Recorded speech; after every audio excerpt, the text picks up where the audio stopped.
Hey guys, welcome back to my channel. कैसे हो आप सभी लोग? आशा करती हूँ आप सभी लोग अच्छे होंगे और मैं भी फ़िलहाल ठीक हूँ।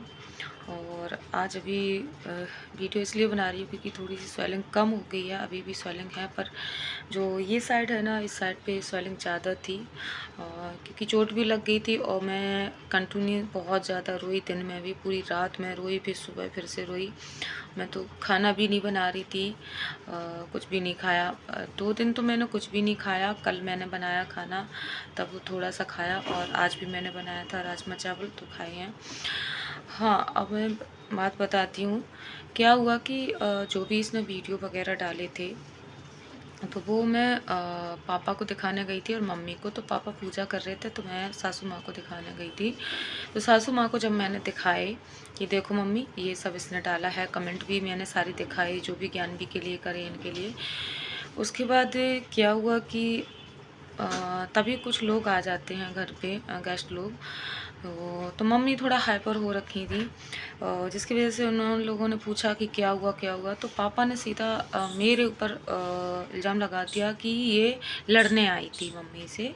तो पापा का तो खैर यही रहता है कि पिछली बार भी उन्होंने यही किया था कि सारा इल्ज़ाम मेरे ऊपर डाल दिया था। और इस बार भी फिर बाद में सासू माँ ने कहा कि नहीं, वो लड़ने नहीं आई थी, वो हमको दिखा रही थी कि मम्मी देखो इसने ये वीडियो डाले, ये कमेंट किए हैं।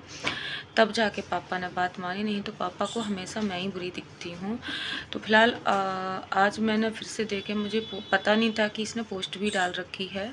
और पोस्ट में मेरे हस्बैंड के लिए भी बहुत उल्टा सीधा लिख रखा है, मायके वालों को। तो वो चीज़ हम आपको दिखाते हैं, ठीक है, वीडियो में हम आपको दिखाते हैं, ऐसे नहीं आपको यकीन नहीं होगा। तो चलिए बने रहिए वीडियो में। पहले आप ये देख लीजिए कमेंट, उसके बाद फिर बात करते हैं। तो सबसे पहले मैं दिखाती हूँ आपको ये वाला वीडियो जो इसने डाला है। चलिए इसको हम ऑन करते हैं। देखिए, तो यहाँ सुनिए आप ये ध्यान से। बता रही है कि देखिए मेरी हालत बहुत ख़राब है। देखिए इसने क्या कमेंट डाला हुआ है इस वीडियो में। Hey guys, welcome back to my channel. कैसे हो आप सभी लोग? देखिए क्या आशा लिखा करती हूँ हुआ आप है सभी कि लोग मेरी बहुत तबीयत अच्छे ठीक होंगे। नहीं है और मेरी हालत बहुत और ख़राब है। फिलहाल मैं भी ये ठीक ही देवी हूँ। जी की हालत इतनी ख़राब है क्या कि बोलूँ, ये मेरे डेली को समझ 4 नहीं रील आ रहा बनाती हैं और इनकी क्योंकि रील में आज तो देखिए 4-5 दिन टिप हो से गए टॉप लगती हैं जब से और तबीयत जब मेरी तबीयत बहुत ज़्यादा ख़राब हो डाउन जाती है, है बहुत तो ये ज़्यादा। सारा मेकअप उतार के और बेचारी बन जाती हैं। दर्द जो है एक वो मन लड़की सही है का नाम इसकी, ही नहीं ले रहा। उसको भी नहीं संभाल 4 दिन पाती है। पहले दर्द एक हो रहा छोटा-सा था कमरा बहुत है, तेज़ वाला, उसी में घुसी रहती जिसकी है। वज़ह से मुझे पता इंजेक्शन नहीं भी लगवानी ये पड़ी कैसे थी और इसको दवाई भूत भी लग खाई जाते हैं, मैंने। क्या तो लग जाते अभी हैं, इनकी आपने क्या वीडियो सुना, देखकर। एक सेकेंड, अभी आपने सुना कि एक छोटा सा कमरा है उसी में घुसी रहती हैं। तो ये वाली जो लाइन है ना, आप ना याद रखना, इसको भूलना नहीं बिल्कुल भी, ठीक है। तो चलिए आगे सुनिए। मॉर्निंग में दवाई ली, दोपहर को दवाई ली, फिर शाम को भी इंजेक्शन लगे और दवाई ली, तब जाके मुझे रात में आराम मिला था दर्द में। और उसके बाद ज़्यादा होता है तो धीरे धीरे जाके बाहर का कहीं खाएँगी, थोड़ा सा चटपटा हल्का हो खाएँगी, जाता है, सब पर कुछ प्रॉपरली खाएँगी, बिल्कुल बंद नहीं होता लेकिन है दर्द। यूट्यूब पे और पानी बतियाएँगी, पियो या कुछ रील करो बनाएँगी, तो वीडियो मतलब बनाएँगी, ऐसे दर्द ऑनलाइन हो भी ही रहा आएँगी, है, दर्द में लाइव बिल्कुल भी चैट राहत भी नहीं है, करेंगी। बिल्कुल भी आराम नहीं पति है। जी हैं नहीं, तो बस ये है पति कि ने यहाँ कट छोड़ रही है रखा और है, देवी जी कुछ तुम पता नहीं कमाओ करते यूट्यूब हैं। से फिलहाल और हम वहाँ बाहर 10-11 दिन कमाते बाद हैं। अभी जाएँगे कुछ काम नहीं है तभी तो दिखाने औरतें ये सब हॉस्पिटल। करती हैं और जो और ये मेडिसिन थी मैडम वो बहुत ख़त्म हो परेशान गई हैं। है। इनकी या तो पति को मैडम नहीं ने दिखाई कहा था देता अभी, ये परेशान है या ये मैंने कहा ये दवाई सब ख़त्म होने के गा बाद के ऐसे ही आम 10 दिन जनता बाद को आना है, दवाई बेवकूफ़ ख़त्म बना होने के बना 10 के दिन बाद पागल आना है। बना रही हैं। तो दवाई मेरी ऐसी आज औरतें ख़त्म हुई ही है एक और औरत इससे 10 दिन दूसरी बाद औरत की दुश्मन हम बन जाएँगे जाती है दिखाने और हॉस्पिटल। ऐसी औरतों की वजह देखते से हैं फिर हमारा समाज। तो अभी आप लोगों ने देखा कि समाज, हमारा समाज, मतलब मैं ऐसे वीडियो बनाती हूँ जिसकी वजह से समाज में हम रहने के लायक नहीं है, ठीक है। अब हम इसकी पोस्ट दिखाते हैं, ठीक है। ये है पोस्ट, तो आप देख सकते हैं यहाँ इसने क्या लिख रहा है। सुनिए इसकी मतलबी कहानी मेरी जुबानी, ठीक है। अब आप पढ़िए ये क्या लिखा है। अब आप लोग कहेंगे कि मैं यह सब कथा कहानी क्यों बोल रही हूँ, ठीक है। क्योंकि मैं इसलिए बोल रही हूँ क्योंकि इसने मेरी यूट्यूब पर बुराई का अकाउंट खोल रखा है, ठीक है।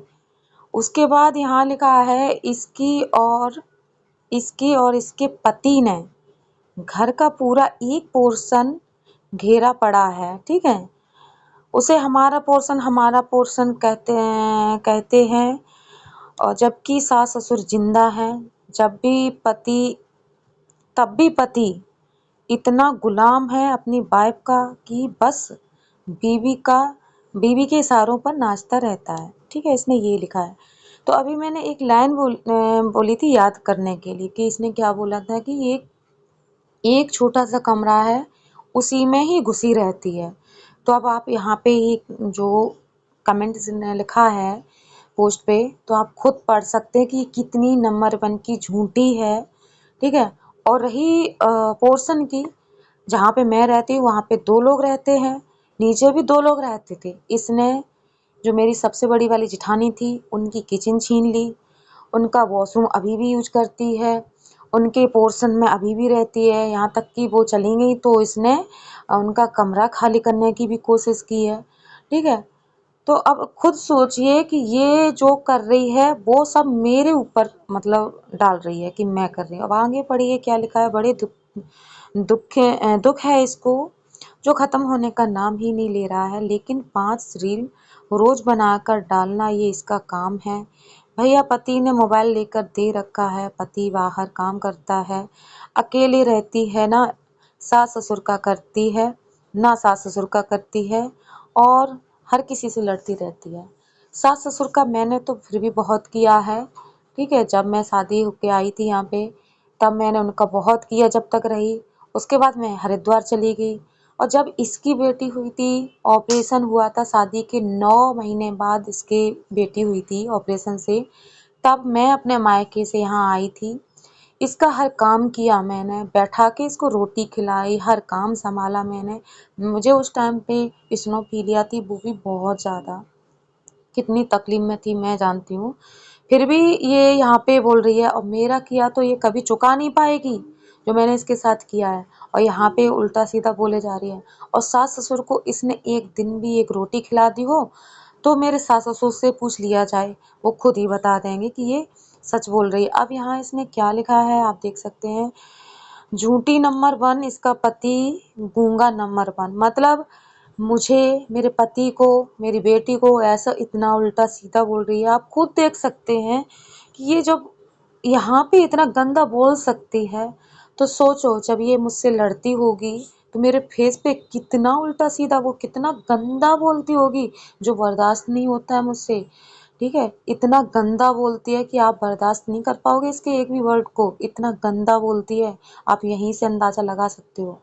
तो ये सब है इसकी कहानी, ये लिखा है, ठीक है। तो अभी ये सब मैं अपनी सास को दिखा के आई हूँ। तो चलिए अब मैं कैमरा फेस करती हूँ। तो ये सब मैं गई थी नीचे दिखाने सासू माँ को।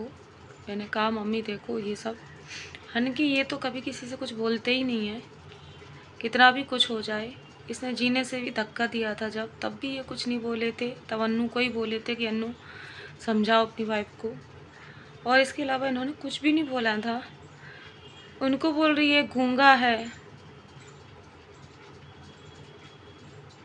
थक गई हूँ मैं, हकीकत में बहुत थक गई।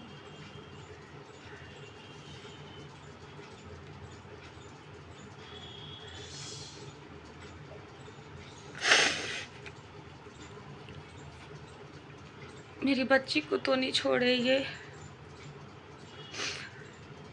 मैंने बोला सासू माँ से मैं कंप्लेंट करूँगी, घर वाले मुझे कंप्लेंट नहीं करने दे रहे, कोई एक्शन नहीं लेने दे रहे हैं। एक्शन लेना ज़रूरी है क्योंकि बर्दाश्त की सीमा है, पार हो चुकी है, पर कोई समझने को तैयार ही नहीं है। उस दिन जब मैं चढ़ रही थी छत पे, मुझे इतनी तेज चक्कर आई कि मेरा सिर गेट में लगा, लोहे के गेट में, बहुत तेज।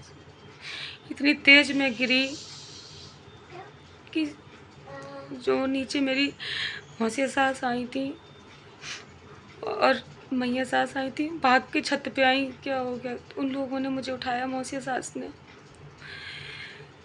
तब मैं बेहोश भी हो गई थी, मैं बेहोश भी हो गई थी। उन्होंने लोगों ने पानी डाला मुंह में, क्या करा उन्होंने, तब मैं होश में आई। आपको सोचिए कि कितना मैं परेशान हूँ।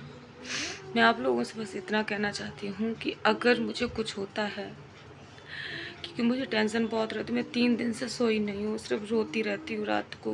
ये जो टेंशन थी है ना, बहुत ज़्यादा, मतलब शांति से रहने नहीं दे रही बिल्कुल भी। बस यही सोचती हूँ कि अगर मुझे कुछ हो गया, मेरी 4 साल की बच्ची है, उसको कौन देखेगा, कौन पालेगा उसको। मेरे ना सीने में दर्द होता रहता है बहुत ज़्यादा, थकर थकर सी होती रहती है टेंशन के कारण। मैं बीमार भी चल रही हूँ, ट्रीटमेंट भी चल रहा है। आप लोग सोच सकते हैं कि मैं कैसे सब कुछ बर्दाश्त कर रही हूँ, पर किसी कोई फर्क नहीं पड़ रहा है। हस्बैंड से मैंने बोला था तो उन्होंने कहा कि मन्नू को समझाएंगे,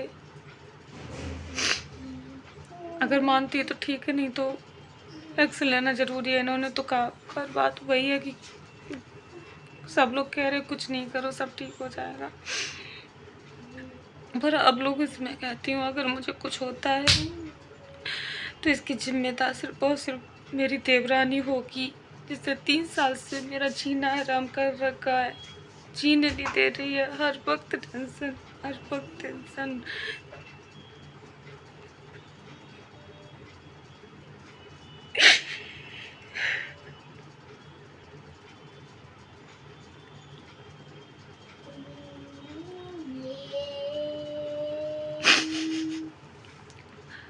बहुत दिमाग खराब कर रखा है इसने। और स्वीट बेबी मॉम ब्लॉग्स पे मैंने कुछ वीडियो डाले थे 1 साल पहले, जो इसने जीने से धक्का दिया था, उस पर मैंने सारी बात बताई है। वो एक एक बात सच है। और भी सबूत हैं मेरे पास, जो मेरे एक दूसरा फ़ोन है उसमें मिल जाएंगे। तो और आप लोगों को तो मैंने दिखाया ही है कि यहाँ पे सोशल मीडिया, जब घर पे बस नहीं चला तो ये सोशल मीडिया पे लड़ने के लिए आ गई। खुद इसने अकाउंट बनाया, जिससे मुझे कमेंट कर रही, उल्टा सीधा बोल रही, मेरे वीडियो बना रही। इस तरीके से ये मुझे इतना ज़्यादा मेंटली टॉर्चर कर रही है, बहुत ज़्यादा, जिसकी वजह से मैं 3 दिन से सो नहीं पा रही हूँ। इसकी मुझे नहीं पता आने वाले समय में क्या होगा क्या नहीं। बस मुझे इतना पता है कि तकलीफ़ में मैं हूँ, मैं तकलीफ़ में हूँ। मेरी तकलीफ़ कोई समझ नहीं पा रहा, कोई नहीं समझ पा रहा। समझाती हो तो समझने की कोई कोशिश नहीं कर रहा कोई भी।